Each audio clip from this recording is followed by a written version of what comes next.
네, 안녕하십니까. 아라키스트 윤성민입니다.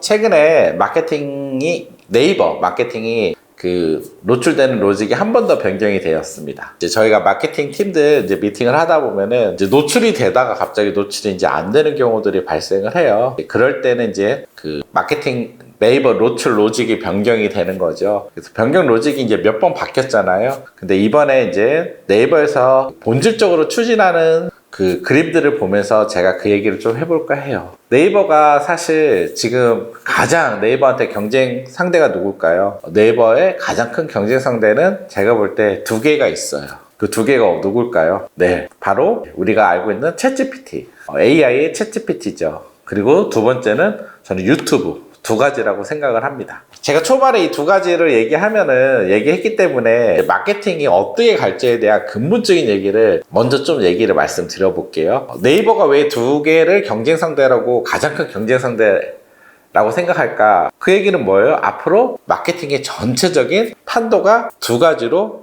바뀌기 때문이겠죠. 그러면은 사실 이제 소비자들이 이선주 로직에서 빨리 검색하고 싶은 사람들은 이제 점점 챗GPT를 이용할 거예요. 우리가 챗GPT에서 AI 베이스에서 바로 내가 원하는 내용을 좀 더 정확하게 답을 찾아주고 있죠. 뭐 디자인도 영상도 다 요즘 챗GPT가 다 해주고 있습니다. 우리가 아직 잘 이용을 못하고 있을 뿐이지 이 발전 속도는 정말 놀랍죠. 그래서 저는 이제 앞으로 우리 MZ 베이스의 세대들은 전부 챗GPT랑 대화하고 이용하고 물어보는 거는 매우 익숙해질 수밖에 없다라고 얘기를 해요. 그러면 이제 그쪽으로 물어보는 부류가 매우 나오겠죠. 그리고 이제 하나는 이제 유튜브 베이스예요. 챗GPT랑 유튜브는 좀 완전히 다르죠. 유튜브는 어떻게 보면은 영상 베이스에 정답을 찾아주진 않지만 우리가 재미도 주고요, 감동도 주고요, 그리고 또 많은 것들을 우리 인간의 어떤 삶을 다 엿볼 수 있는 어떤 일기 같은 거예요.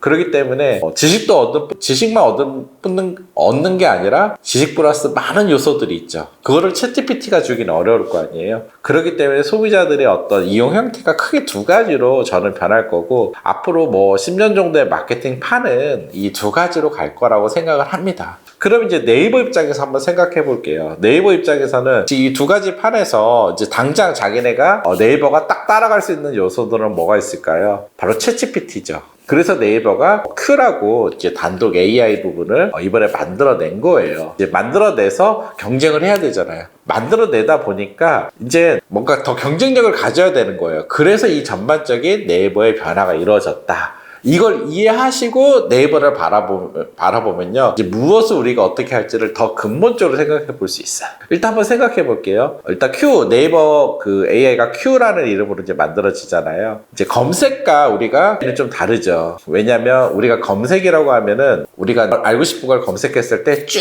뜨잖아요. 근데 이게 내가 정말 알고 싶은 거지 내가 이제 찾아야 돼요. 그 검색 나온 것 중에서. 그런데 우리가 챗GPT AI 같은 경우는 뭐예요? 내가 궁금한 걸 물어봤을 때 보다 정확한 답을 찾아주죠. 그리고 또 물어보고 찾아주고 또 물어보고 찾아주고. 이 두 개가 완전히 다르죠. 왜냐면 검색은 내가 원하는 답을 찾아주는 건 아니에요. 쭉 노출했을 때 내가 원하는 걸 찾아야 돼, 그 중에서.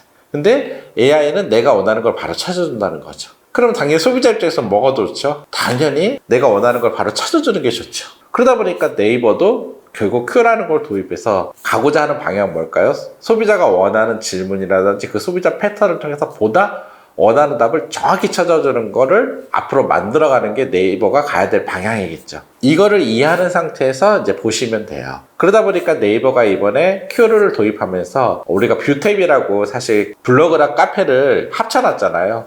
근데 이번에 오히려 블로그랑 카페를 분리해놨어요, 다시요.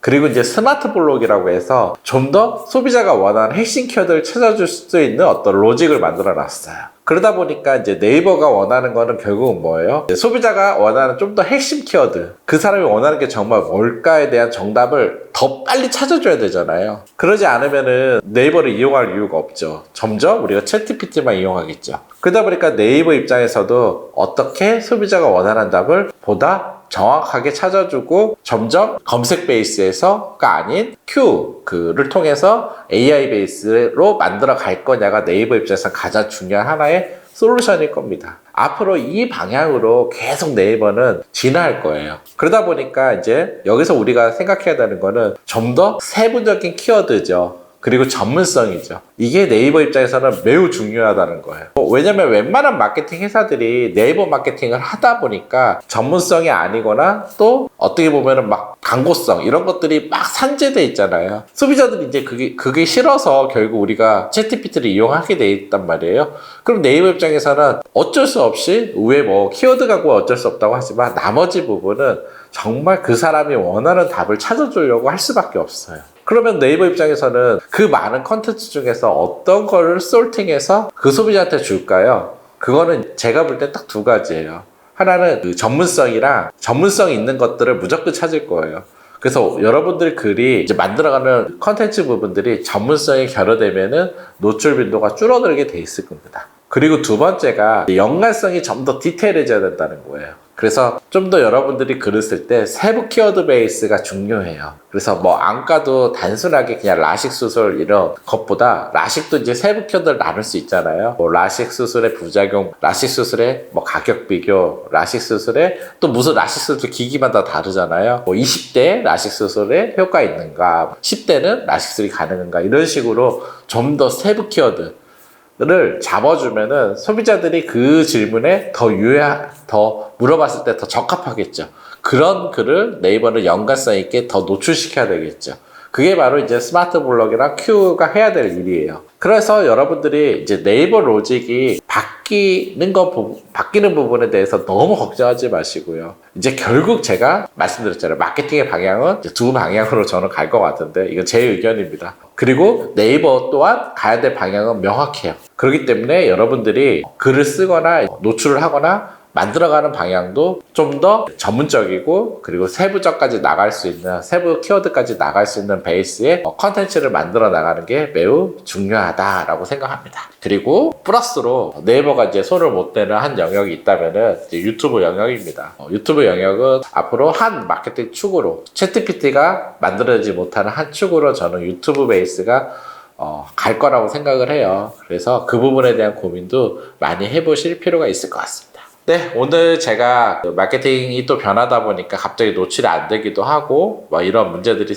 병원들이 나타나서 걱정을 하고 계시는데요. 결국 제가 말씀드리고 싶은 거는 격가지가 아니라 좀 본질적인 얘기를 드렸어요. 앞으로 마케팅은 어떻게 갈 거며 그리고 네이버도 또 어떤 방향으로 바뀔 건지는 어느 정도 정해진 것 같습니다. 그래서 그 부분에 대해서 말씀을 드렸고요. 그 방향에 맞춰서 여러분들이 하나하나 해 나가신다면 큰 어려움 없이 여러분들이 잘 마케팅을 하실 수 있을 거라고 생각합니다. 감사합니다.